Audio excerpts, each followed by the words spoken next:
The Consort Tournament by Watermelon's Melonfelon. Chapter 12. It was the 1st of April, which was when the 5th task would be taking place. Harry was as prepared as he could be. He'd special ordered dragon hide battle robes. Normally, Harry would have been perfectly fine with just some trousers and a pullover, but unfortunately, he was playing to win, which meant that he could not get hurt much. Dragonhide was especially magic resistant, so anything short of the worst cutting curses or explosive curses would not have an effect on him. Still, the robes had cost enough money, and he had been assured that the hide came from a dragon that had died in a fight with another dragon while she was guarding her nest. Harry would never be able to purchase clothing that was made from an animal or creature that was slain for sport or humor.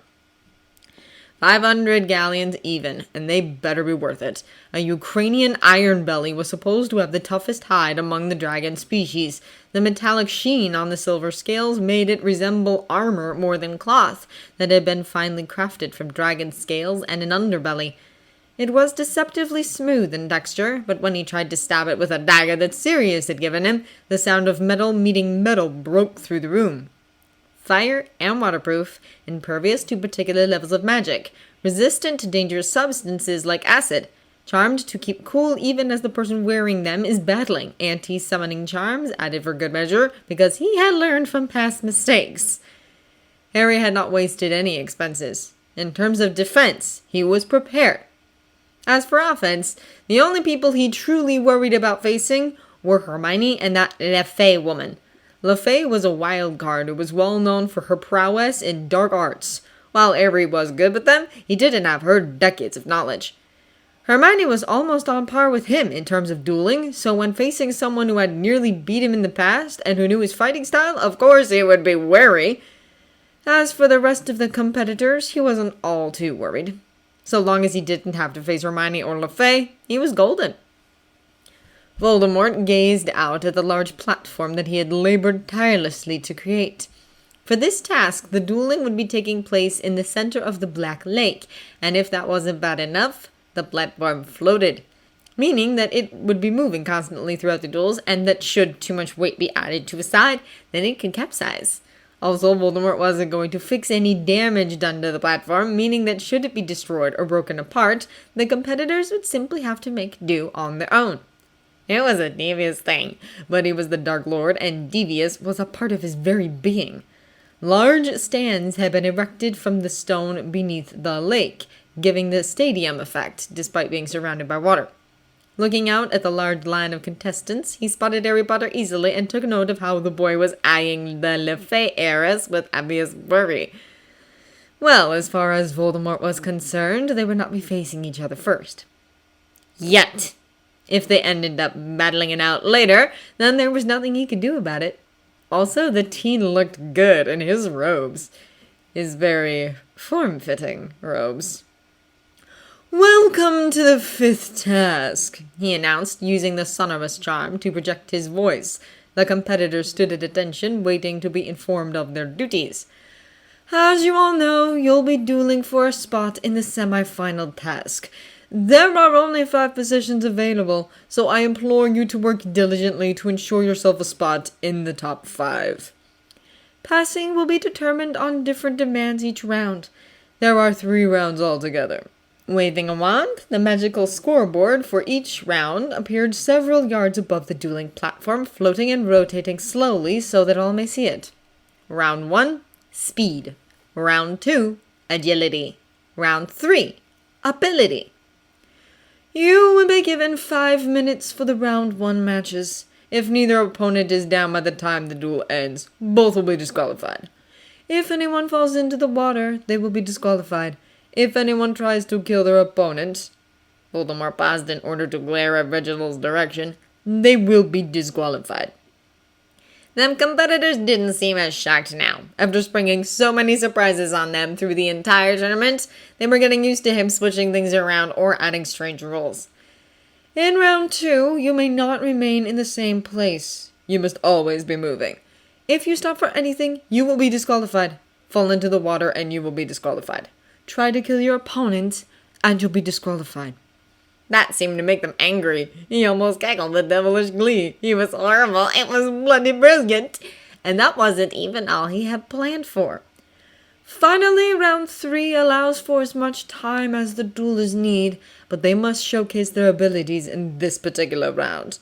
And they cannot fall into the water lest they be disqualified. Nor can they kill their opponent for the same reason previously stated. Granger bounced where she stood, looking ready to take down anyone who got in her way. No one else seemed to be as excited, though LaFay was smirking, obviously feeling confident in her skills. And to be honest, in terms of power, she was one of the ones to watch out for. Mariah Zabini was another who seemed confident. Though surely Harry would be more inventive than either of them were. Voldemort waved his wand once more, erecting an expanded blackboard that listed the duels and the order of how they would be fought. It took all of 3 seconds before a horrified "What?" rent the air. "I apologize," Voldemort purred, though he wasn't sorry in the least. "I forgot to mention that because one of the competitors is currently missing, there is an uneven number of duelers, so I decided to just rearrange the matches. But that should mean nothing concerning for you.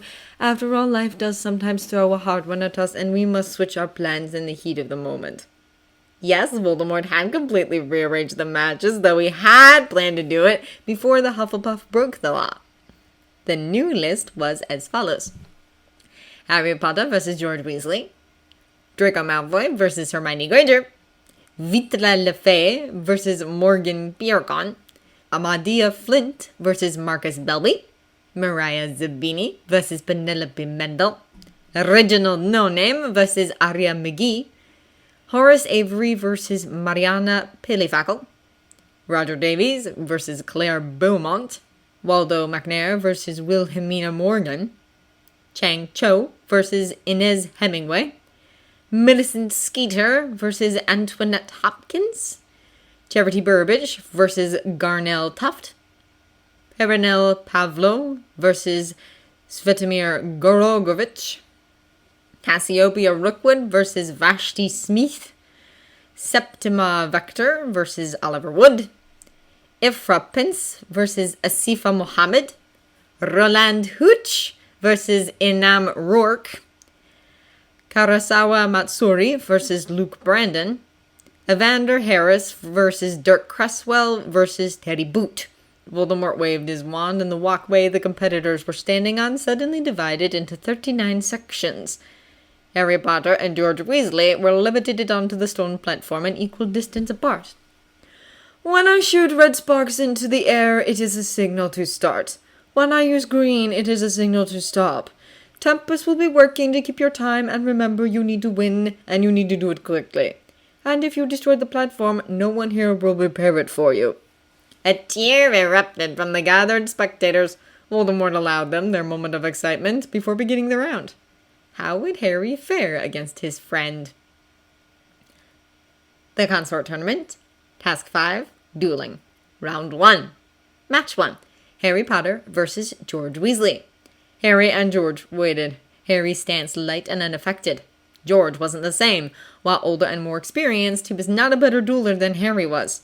He would have to be crafty somehow. The red sparks flashed and Harry's wand lifted quicker than a whip. George threw up a hasty shield charm, but nothing happened. When the charm fell, after a moment of nothing happening, something hard hit him in the chest and he was knocked off the platform and directly into the water. A knockback jinx! Harry had beaten him with a knockback jinx! That was so unfair! Winner, Harry Potter. Sorry, mate. Time? 4 minutes and 37 seconds out of 5 minutes. Match 2. Draco Malfoy versus Hermione Granger. Draco Malfoy and Hermione Granger hadn't ever spent enough time around each other to really build up an opinion of the other.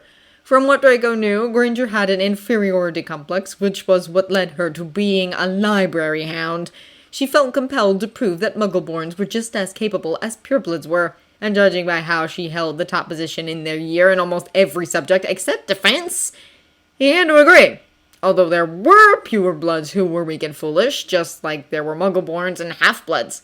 Draco was personally of the opinion that people were stupid and weak because their parents didn't give them the proper attention while they were growing up. From what he had heard, Granger's parents were supportive of her from the very beginning.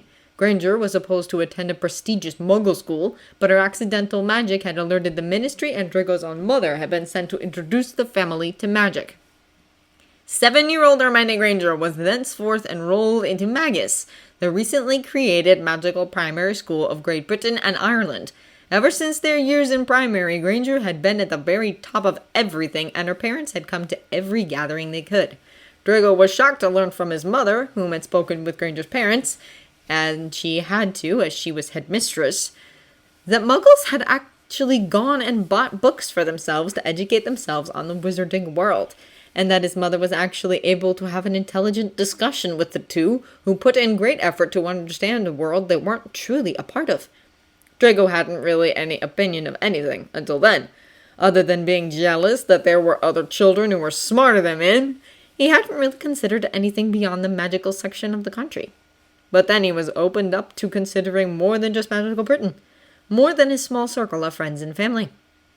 Granger was terrifying. She was obsessed with books and dark magic, and was not interested in doing things girls usually prefer to do. Draco had been beaten by her 3 times and had only beaten her twice, meaning he was either going to get another beating or somehow manage to even the playing field between them. The red sparks flew, and Draco had to pull up his strongest shield because Granger was starting off with a dark arts! It was supposed to work like the body bind, but with pain. Draco did not like pain. Draco did not want pain. Wherever Granger had been learning her dark arts had certainly improved her resistance to the addictive qualities, and made the person who taught her to use torture curses off the mark rot in hell! He dove to the side and tried a cruciatus that bounced off her clothing. Merlin, he didn't want to know what kind of spells she had done in order to virtually protect herself from pain. Either she wasn't affected at all, or she'd done a ritual. He kinda hoped it was the latter. Being so used to pain that she shook off a minor cruciatus was even more terrifying than magically enhanced clothing or extremities. Damn her, trainer! And she was casting silently too! He stepped back, avoiding an expulsor that he did not want to be anywhere near. Twirling his wand, he summoned a serpent that slithered across the distance between them. As Granger focused on the creature that could wrap itself around her and crush her bones, Draco decided to mimic Potter's victory. But Granger disappeared! She apparated! Almost silently! He hadn't even considered that! Throwing up a shield, he looked around, wondering just where she would appear. A low pop at his left had him flinching back. Without giving it much thought, he too apparated, but to Granger's other side. Without even a blink, she repeated the action, once again appearing at his left. Cursing, Draco apparated again and found himself suddenly freezing! A few seconds of consideration allowed him to realize that she had backed him up, so to speak, and then forced him to apparate himself into the water. Not fair! Looking up at the brunette who was smirking down at him, he could see the obvious dilation in her eyes, the hazel nearly being eclipsed. Her thick hair sparked here and there and was slowly rising to defy gravity. And unconsciously, Draco murmured, "Wow." She was gorgeous. "Winner, Hermione Granger." The Dark Lord's voice rang out, breaking off Draco's thoughts and making him flush at the realization that he'd just been staring at Granger like she was the second Merlin. Not cool. Time, 3 minutes and 45 seconds out of 5 minutes. Match 3, Vitra Lefay versus Morgan Birkin. Vitra didn't even blink when the Dark Lord began her match. She had already planned her attack strategy, which was to overwhelm her opponent as quickly as possible. Not even bothering with her wand, the woman lifted an elegant hand and curled her fingers inward. Immediately, the young man who was her opponent was brought to his knees under a crushing weight. Basically, she was manipulating the element of air, forcing him to his knees with the unsuspecting attack. The air swirled around him in a tornado of whipping wind, cutting off the flow of oxygen and making it even harder to breathe. A few seconds of grasping at his throat saw Morgan Birkin fainting. That was quick. Winner, Vitra Lefay. Time, 4 minutes and 42 seconds out of 5 minutes. The crowd, which had formerly been cheering for the prior match, had remained silent throughout this one, watching in horror. Vitra did not withhold her smirk. It was always so fun to terrify people. Match 4. Amadea Flint versus Marcus Belby. Within seconds, Amadeus had completely knocked Belby out without so much as an apology. He had to be taken to the medical tent at the edge of the lake. Winner, Amadea Flint. Time, 4 minutes and 55 seconds out of 5 minutes. Match 5. Mariah Zabini versus Penelope Mendel. Harry leaned into Hermione and asked, "Isn't that Blaze's mum?" The witch nodded. "The Black Widow." Harry snorted. "If she thinks she'll be able to kill Voldemort like all of her former husbands, she's got a harsh lesson coming to her." Hermione sent him a dark look, eyes narrowed. "What?" "Nothing," the witch mumbled, turning to watch the match. Miss Zabini had just imperioused her opponent to go for a swim. She was declared the winner immediately. Time, 4 minutes and 25 seconds out of 5 minutes. Match 6. Reginald No Name and Aria McGee. Harry couldn't help but snort when Reginald, formerly known as Dubois, glared heavily at the Dark Lord when his name was announced. Voldemort smirked the entire time, and Harry was so close to laughing aloud. Whatever he had done to make his family disown him had to have been bad. Reginald knocked McGee unconscious in a none-too-pleasant manner, his bad mood affecting his magic and nearly ripping the woman's leg off in the process. "I hope I get to fight him," said Hermione darkly. Harry shivered. There had been a significant change in Hermione, and her controlling her addiction had not made the change a pleasant one. Time, 3 minutes and 47 seconds out of 5 minutes. Voldemort smirked at the times and victories. The remaining contestants would now have to be arranged once more, but he was going to do it by best time. Harry Potter, 4:37. Hermione Granger, 3:45. Vitra LeFay, 4:42. Amadea Flint, 4:55. Mariah Zabini, 4:23. Reginald No Name, 3:47. Mariana Pilifacal, 2:21. Claire Beaumont, 4:31. Waldo McNair, 4:2. Inez Hemingway, 4:17. Charity Burbage, 3:12. Svetomir Gorogovich, 1:13. Vashti Smith, 4:10. Septima Vector, 2:15. Asifa Mohammed, 4:50. Inam Rourke, 4:31. Karasawa Matsuri, 3:21. Terry Boot, 3:2. He would put those with similar times against each other, because he was the Dark Lord and could do as he pleased. "The second round will begin momentarily," he announced, waving his wand so the new matches could be added to the new scoreboard. 1. Harry Potter vs. Vitra LeFay. 2. Hermione Granger vs. Reginald No Name. 3. Amadea Flint vs. Asifa Mohammed. 4. Mariah Zabini vs. Inez Hemingway. 5. Mariana Pilifacal vs. Septima Vector. 6. Claire Beaumont vs. Inam Rourke. 7. Waldo McNair vs. Vashti Smith. 8. Charity Burbage vs. Karasawa Matsuri. 9. Sventomir Gorogovich vs. Terry Boot. The remaining 10 will advance to the final round. May fortune favor you all. The Consort Tournament, Task 5 Dueling, Round 2. Match 1. Harry Potter vs. Vitra LeFay. Harry was not happy. The one that he hadn't wanted to fight was the one he got, while Hermione got to have the one she wanted? Where was the fairness in this? At least she could deal with No Name in return for him trying to torture her in the second task. At least something good came out of it. This task would be difficult. They had to constantly be in motion, meaning they couldn't stand in the same place or try to hide. And since they were out in the open, how were they going to go about their duel without falling into the water or overturning the platform? His heart sank when the Fae removed one of her earrings and enlarged it, revealing a broomstick. They hadn't even made it to the platform yet, and she was already ahead of him in terms of planning. He didn't have a broom, and if he tried summoning a school one, he'd probably summon all of them by accident. He couldn't fly solo either. That wasn't something he planned on mastering until he was out of school. That meant that he would need an aid of his own if he didn't want to be a sitting duck for LeFay to assault. Lifting his wand to his throat, he cast the sonorous charm and then called out, "Huxrup!"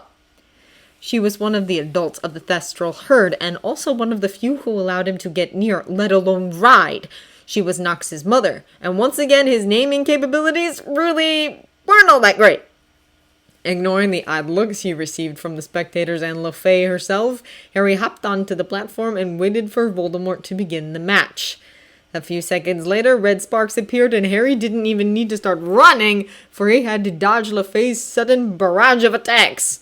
Suddenly, he was thankful for those summer classes in karate. No, we didn't have more than a first-degree brown belt, but it had totally prepared him. Even orders weren't put through physical fitness. Karate had taught him better self-control, and it helped him become limber.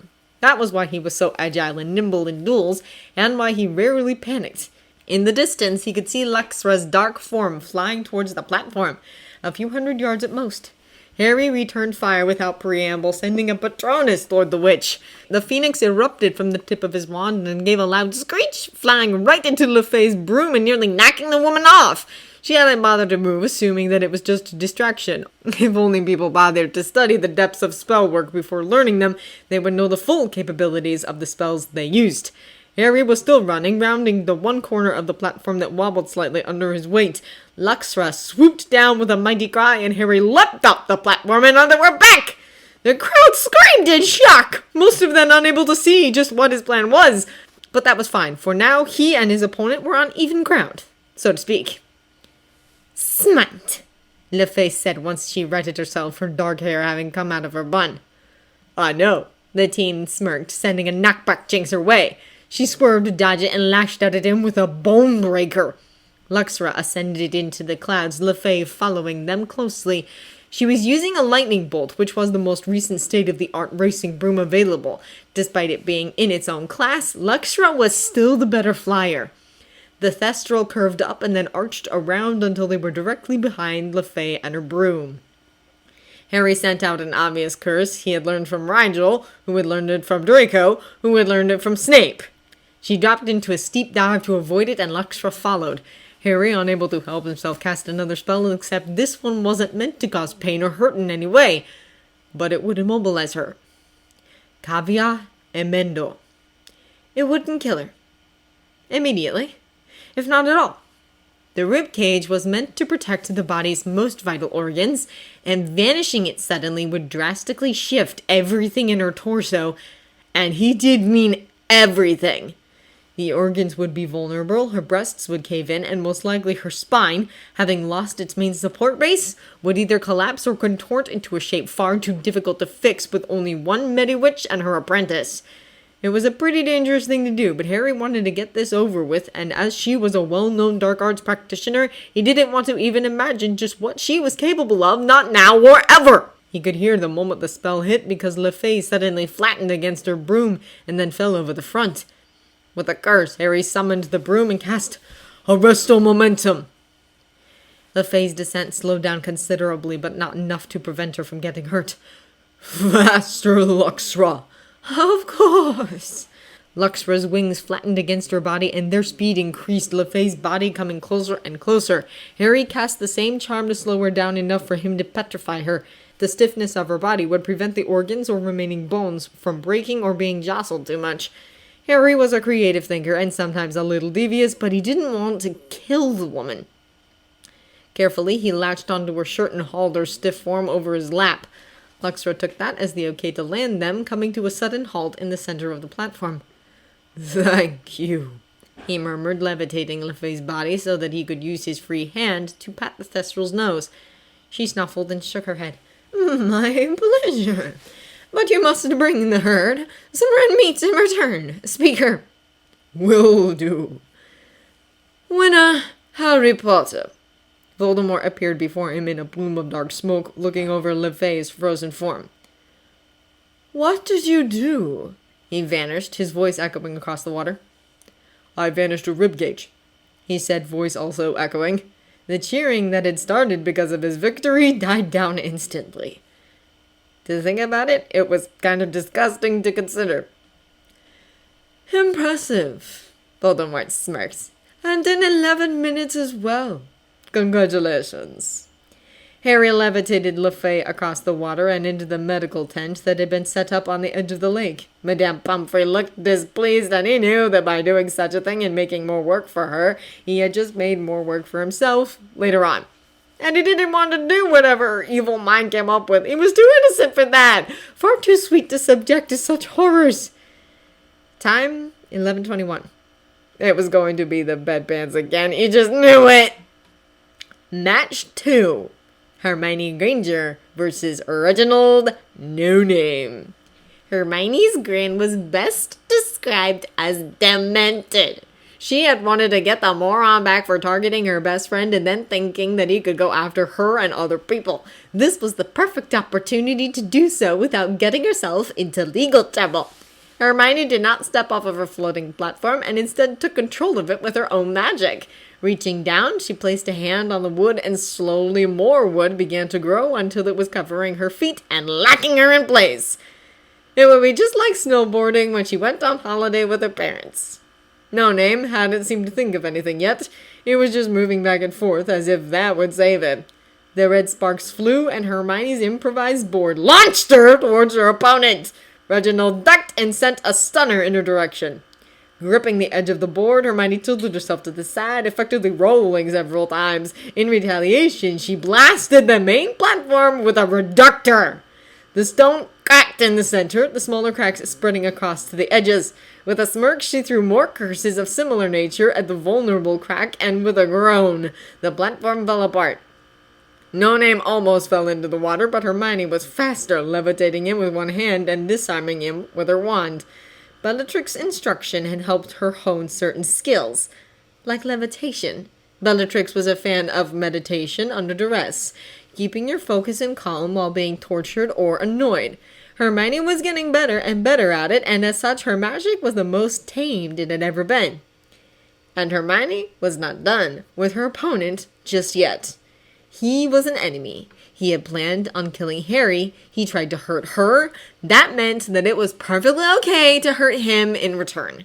She tossed his claimed wand into the lake and deposited No Name on one of the larger pieces of platform, her board moving slowly to close the distance between them. The man must have had a brain in there somewhere, because he immediately tried to jump into the water, but a well-placed shield had him bouncing off and slamming into the stone. Lifting her hand, she made sure that he was several feet above the stone before slamming him down. All the while, her board rotated around him slowly, her way of rubbing her incoming victory in his face. A sort of taunt, letting him know that there was no escape for him.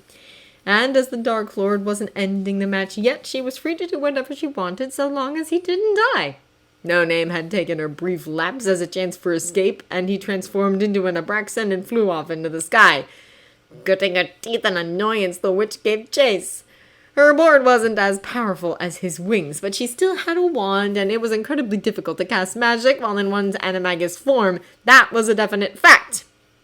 Without mercy, Hermione's wand lashed out in a wide slashing motion, with only a small flash of light to let her know that the curse actually worked. The pristine white of the Abraxan's right wing was suddenly marred with red. Sectum Sempra was very much like a sword in movement, and she had very nearly severed the wing from the body, which meant she had almost taken away No Name's arm. With the limb now hanging limp, the beast began to fall, unable to hold itself up. A sound traveled across the water then, letting her know that the match was now considered over. Winner, Hermione Granger. The witch ceased her pursuit of her opponent. Unlike Harry, she wasn't kind enough to save her opponent from dying and caving their own body in. Despite being very singular in his desires, there was still a bit of mercy somewhere in there. While people weren't his thing, he still wouldn't leave someone to suffer unless he really didn't like them, and even then it would take a lot for him to seek revenge. Someone would fetch No Name. Time, 13:30. Did little Hermione Granger do what I think she just did? Remus murmured to Lily. Lily was staring in open-mouthed shock. She couldn't help it. The children that she had seen grow up were changing. Harry was showing his true colors all the time, and now Hermione was changing too. How did she get such good control over dark magic, though? Was Sirius's question. She had to have a tutor to be able to accomplish that, especially if her Imperious from the second task was almost too much for her to handle. A good point. Lily watched as someone fished the former Dubois out of the lake. Hermione had just left him to drown, and had even taken his wand and cast it aside. Times were changing. People were changing. Everything was changing around them. And what would happen if they didn't change as well? Hermione, you ruined the entire platform, Harry huffed when all his friend did was shrug. Hermione, how are the rest of the matches going to happen if there is nowhere for them to take place? I guess some people are just going to fail then. Harry groaned and began to think of how he was going to do this. He didn't want to have to fly the whole time, nor did he want to be up in the air at all. Of course, the best action was to make a new platform, but as Voldemort had previously stated, he wasn't going to be repairing anything, so if the platform was ruined, they'd have to make do. The best would be to either summon a large enough piece of rock or possibly freeze the lake over. Harry knew several freezing charms and curses, but they came more along the lines of sending spears of ice at his opponent or freezing them in ice. So he might have to stick with runes, which was annoying because he had hoped to avoid having to use them at all. Runes took time and energy much faster than spells did. It was why his go-to thing was evasion first and fighting second, like how he usually let his opponents attack first so that he could gauge how best to deal with them while expending little effort. Sitting back, Harry pulled a rune carver from his bag and began to very carefully carve the necessary runes into his arm. As it was a connecting runic ritual, the object he would be using would need to be connected to his magical output in order to continue working. He was going to do what his mom had done to the Hufflepuff. He silently summoned a stone from the lake and proceeded to carve the opposite runes into the surface. As Lily Potter had created several of the runes he was using, he didn't have to worry about others stealing them because they wouldn't know the uses or effects if they tried. Using a rune that you knew nothing about was the first way to get yourself killed. If anyone even tried to use them when they didn't even know how to properly activate them, they'd blow up. It was a safeguard Lily had put in to protect her light's work. Harry ignored Hermione's calculating gaze and simply kept on. Even as matches came and went and victors were decided, he kept pouring his magic into the stone until it turned a bright shade of blue, the runes carved into the surface glowing white. It was ready to be used. There is no winner to the final match, Voldemort announced. The two friends looked out towards the water. It seemed that Harry Boot had lost alongside his opponent. That meant that Harry's final match was closer. He would win for certain, so long as Hermione wasn't his opponent. Voldemort gazed at the list of people who had passed. This made everything interesting, especially since he hadn't specified just what the final round would be. He wasn't shocked that Harry had made it, though how he'd done it had sort of unnerved him. And it rose many questions, like why in the bloody hell could Harry Potter see Thestrals? What had happened for him to have seen a death and then internalized it long enough to comprehend it and see Thestrals? And he had been so familiar with the creature too. Why was he on such a comfortable level with a creature that was viewed as an omen of death? Besides that, he had been pleasantly surprised. He had high hopes for Harry. Now that Vitla Le Fay was out of the way, the only person he truly had to watch out for was Zabini. Everyone else would be nothing for the boy to handle. Stepped forward, he waited for the attention to turn to him and for the chatting to die away. The third round will begin momentarily. This round is a little special, however. And slowly the faces of the 10 remaining competitors morphed into horror, because he'd never suddenly added something during the middle of the other tasks. Marlin, did he love being a jerk! This round will not consist of one-on-one battles, but instead a battle royale. Your objective is not victory, but points. This is the only round we are scoring you on. You must demonstrate your magical ability while fighting to give yourself more time to demonstrate your magical ability. We will be keeping points based on your performance. Voldemort waved a hand to his inner circle knights who were seated behind him. They will be scoring you out of 10 points each. 100 is the best score when the multiple points are then added together. The top 5 scores will move on to the 6th task. The faces seemed to clear up a bit, but he wasn't having that.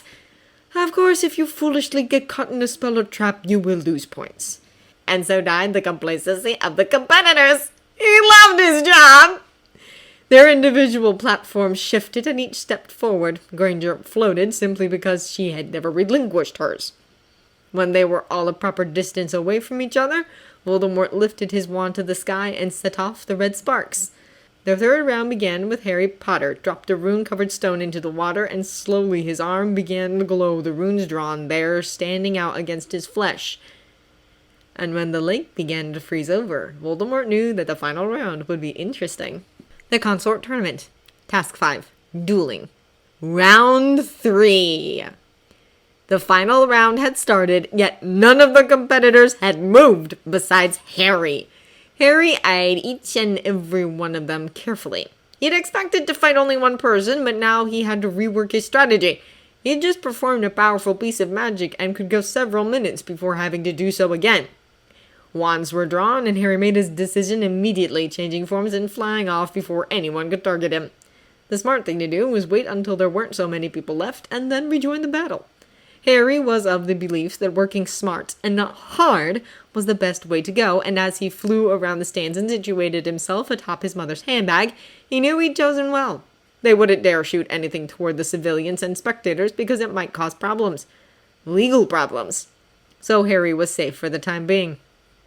His mother's hand reached out to scratch the top of his ebony head. As a bird, his entire body was black with a few brown spots on the wings, but the telling feature were his eyes, which were a startling green that glowed in the dark. He didn't really know what breed of owl he was, since magicals didn't seem to care enough about animals beyond their uses. In fact, he would go so far as to say that he was of his own kind.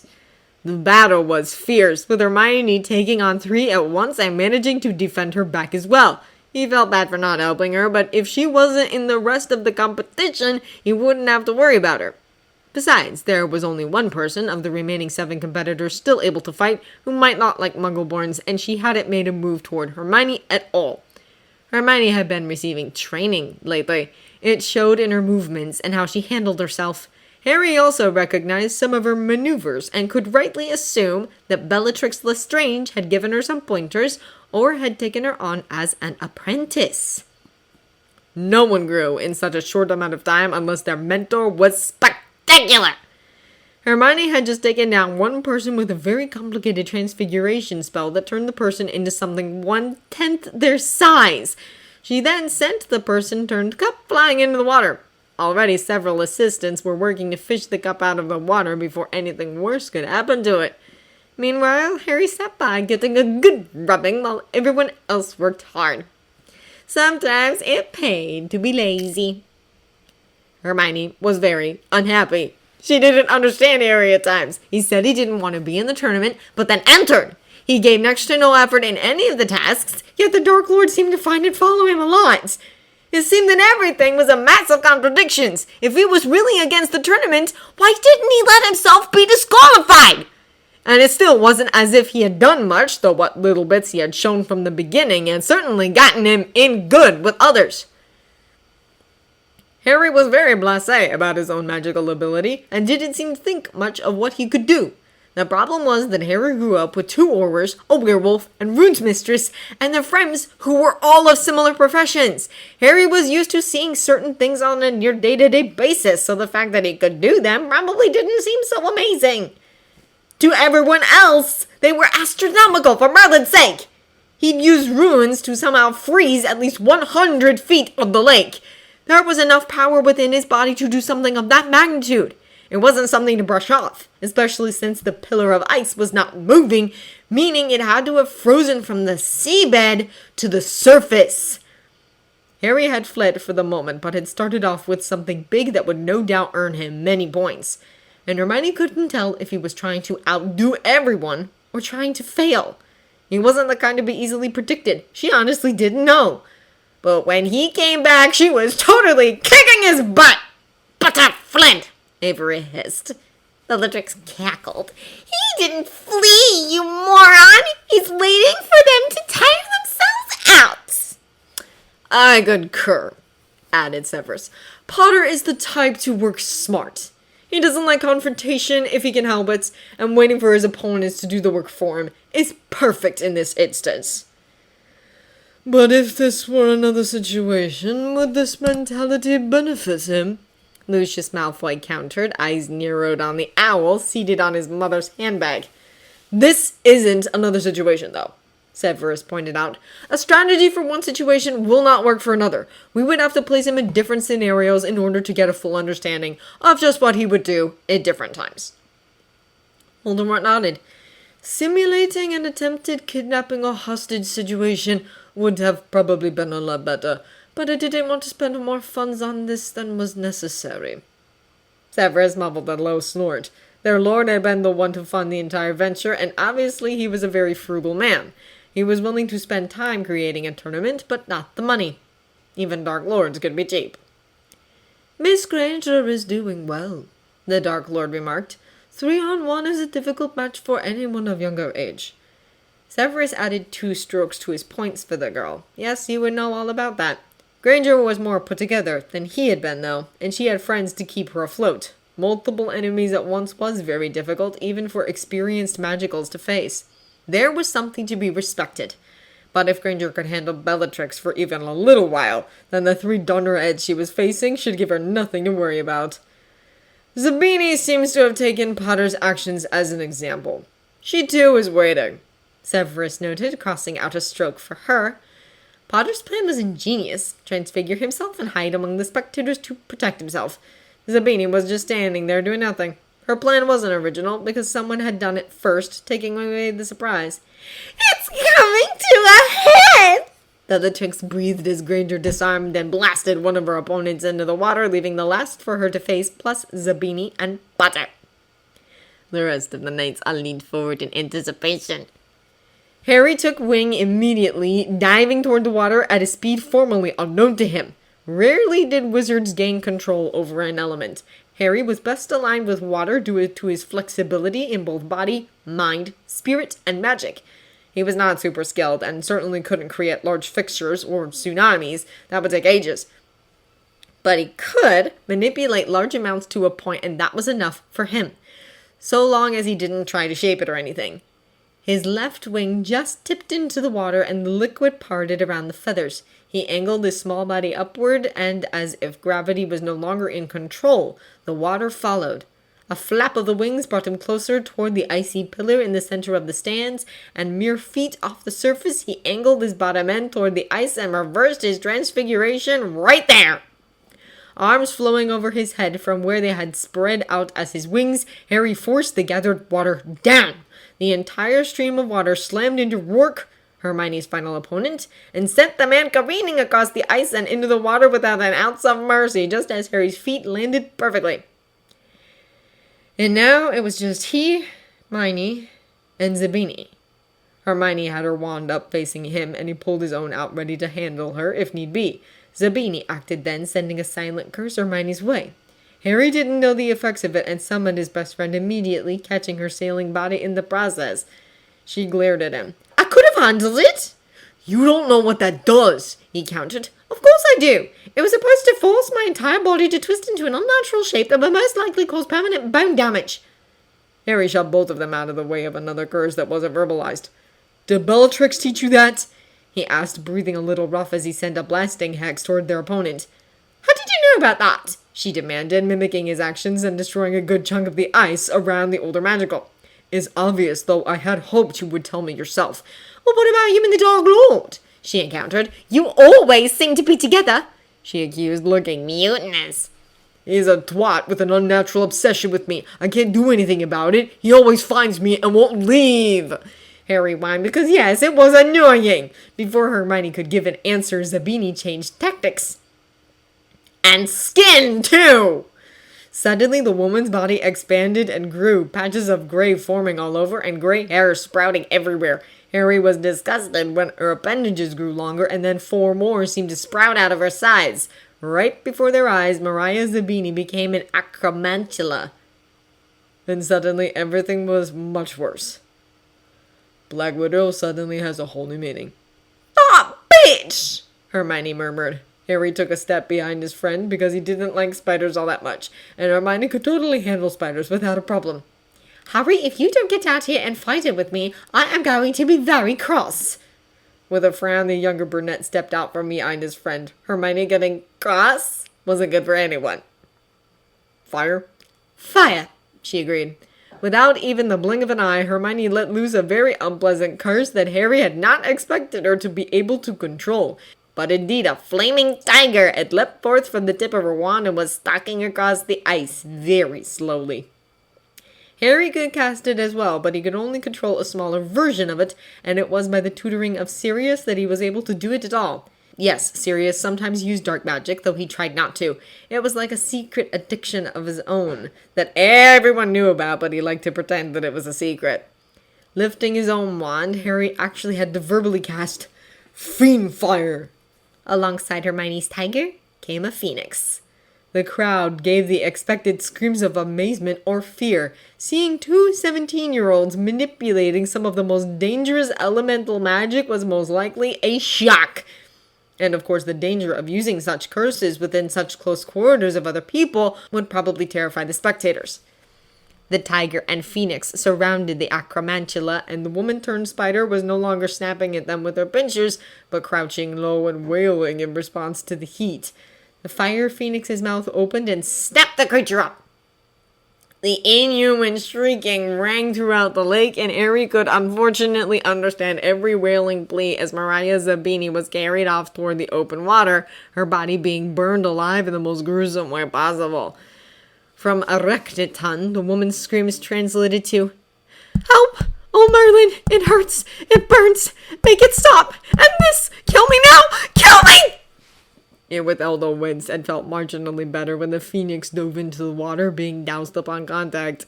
Hopefully she would get the help she needed because he didn't have time to feel bad. Hermione's tiger had just turned on him! And now things got harder. Voldemort couldn't help but lean forward and worry. The appropriate reaction when faced with fiend fire was to flee. And scream, though it could ruin the fleeing part. The fact was, Harry was not moving, though he looked absolutely horrified. The massive fire feline's head lifted up to roar, and a paw lashed out to slam down on the brunette with brutal efficiency. And all the while, the Potter heir had not moved an inch. The flaming paw came down, and suddenly Potter's body exploded in a shower of what looked to be mist. In essence, it was more like raindrops had been frozen in the air and were moving about on their own. The droplets of water separated and soared over the tiger's head, taking form near the other end of the ice platform and returning Harry Potter to his natural state. As in, he just exploded into streams of water that had scattered and then gathered together again. A very unique form of elemental manipulation. Casting a look in Severus's direction, he could see the man adding 3 strokes to his score for Harry. Bellatrix was right next to him, doing the very same. Not many people at the teen's age even knew what their affinity was, or if they even had the ability to connect with an element, so it was refreshing to learn that some were interested in learning the basics at least. Granger tried to knock her friend into the water by aiming a blasting curse at his feet. Potter apparated on the spot, which in turn had Granger apparating in order to avoid whatever it was that he had planned in retaliation. Potter had landed first, and it took less than a second for him to spot his friend. Just as Granger's entire body reappeared, Harry was quick to hit her with a silent curse. It took Voldemort a few seconds to realize just what it was.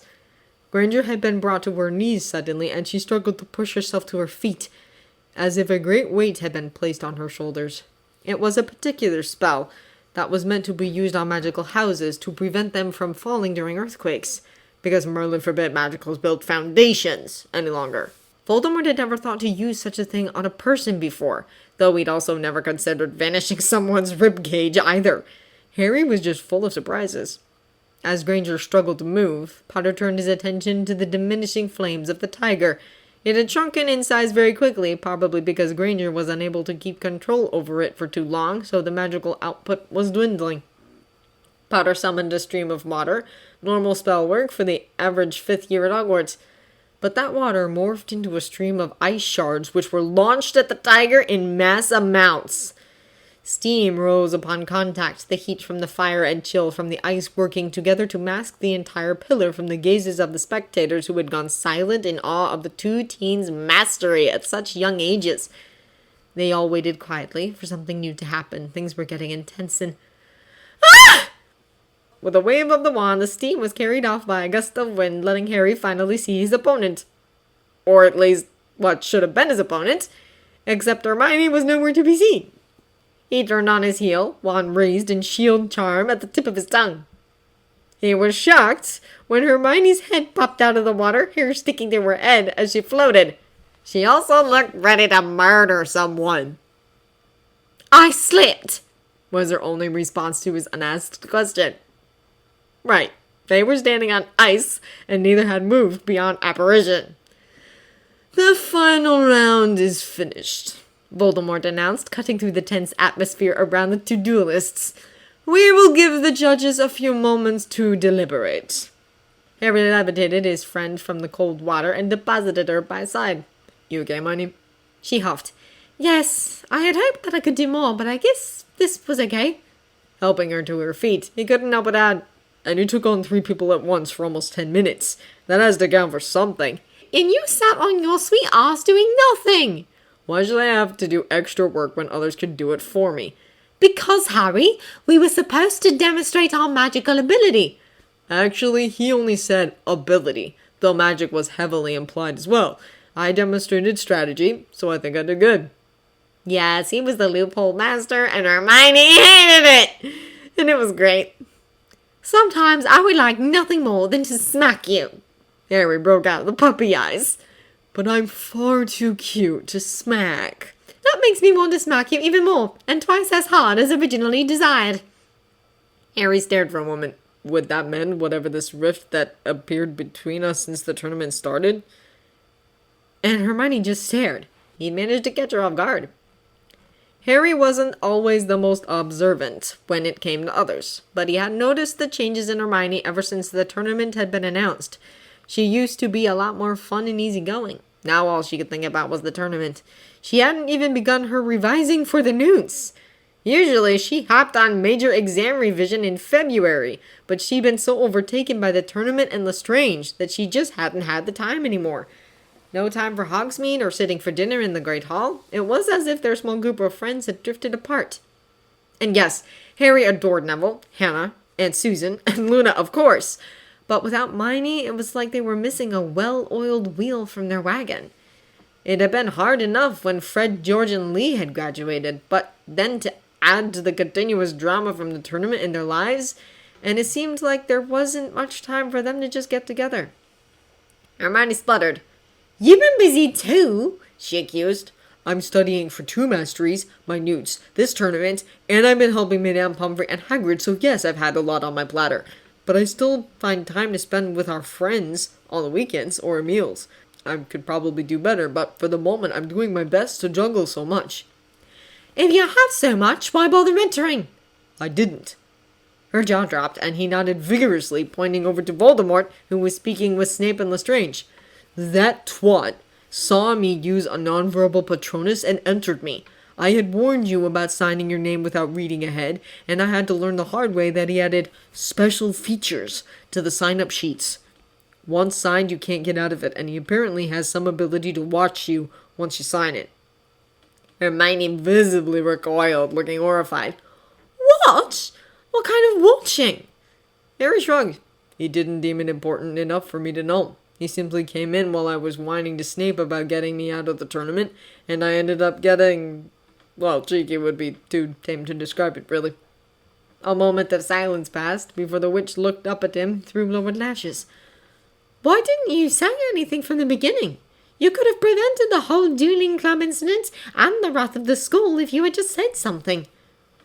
"No one asked," he stated simply. As her annoyed look, he continued. "I'm not one for volunteering personal information, you know. I shouldn't have to justify myself to anyone. It was blatantly obvious that I wasn't in this for real.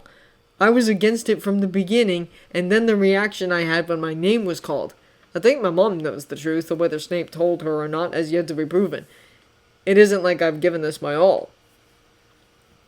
Hermione looked around, eyes landing on the ice. "If you weren't here willingly, why stay?" "You." "What?" He made mention of how there were some people who still didn't like Muggleborns, and they might try something with you, and if I was disqualified, I would lose the right to anything tournament-related. Meaning if something happened, I wouldn't have been able to prevent it. "Oh, Harry." Then Dubois happened. I'm sorry, no name. And I knew that I couldn't give up yet if he was so foolish to try something in the open. But then I was given this lovely idea, as Lord Flop-Flop kept following me everywhere. I should win the tournament, and then publicly deny him in front of all of Great Britain. So that's my plan as revenge. And for several moments, he and his best friend stared at one another. The brunette sighed and looked away. "I saw how close you both seemed," she admitted. "I was jealous because you had said that you didn't care what was suddenly in the tenement. And every time the two of you are within close quarters, you look so natural. Like a couple, even." It was Harry's turn to reel back in shock. He and Voldemort looked like a couple? "You do," the witch insisted. "You might not realize it, but you smile a lot more, and sometimes you get that cute pout. Seriously, the flirting is almost extreme, and I was jealous over it, so I began to pull away." She looked down. "And if I just asked, then I could have been the one to help you when MacDougal poisoned you with his poorly made potion. I'm so sorry, Harry." Miney, even Voldemort couldn't save me from that, so don't beat yourself up over it. And part of this is my fault too. I have anxiety and I constantly worry over whether I'm being irritating or not, so I tried to give you space until you were ready. It didn't occur to me that we should just sit down and talk. I prefer it when people give me space, so I forgot that not everyone feels the way I do, and that it might look different from another's perspective. Mom is always telling me that I should consider others and their feelings first before acting. I guess I was too late. Hermione's answer was cut off by Voldemort, who called for the remaining 10 competitors to meet on the ice. "I would first like to congratulate you all. You all demonstrated just why you deserved to be in the top 10. However, only 5 will be moving on to the 6th task." Voldemort cast a spell, and the blackboard holding the scores was wiped clean. It was then replaced with new words, names, and scores in that order. Harry Potter, 95 out of 100. Hermione Granger, 90 out of 100. Mariah Zabini, 87 out of 100. Asifa Mohammed, 83 out of 100. Karasawa Matsuri, 74 out of 100. "You're in first," Hermione remarked. Harry shrugged for the millionth time. "I'm good at dueling." "Don't take this as a finality," she warned. "Just because you intend to win doesn't mean anyone else here doesn't have the same intentions. I'm still going to try my hardest, and when I win, I'll smack him for you." Harry snorted. "If you win, you mean. The 6th task will take place on the 15th of May, so prepare yourselves. Congratulations to the remaining 5 competitors." "Potter can date my baby now!" Bellatrix squealed, arms open wide in celebration. Severus, having taken notice of something that apparently no one else had, turned the woman around and pointed in the direction of her son, who was seated in the stands, squashed between twin redheads. Redheads who were smirking brightly as their arms were wrapped around his shoulders. The boy was flushed. "I don't think Potter is the one to watch out for,"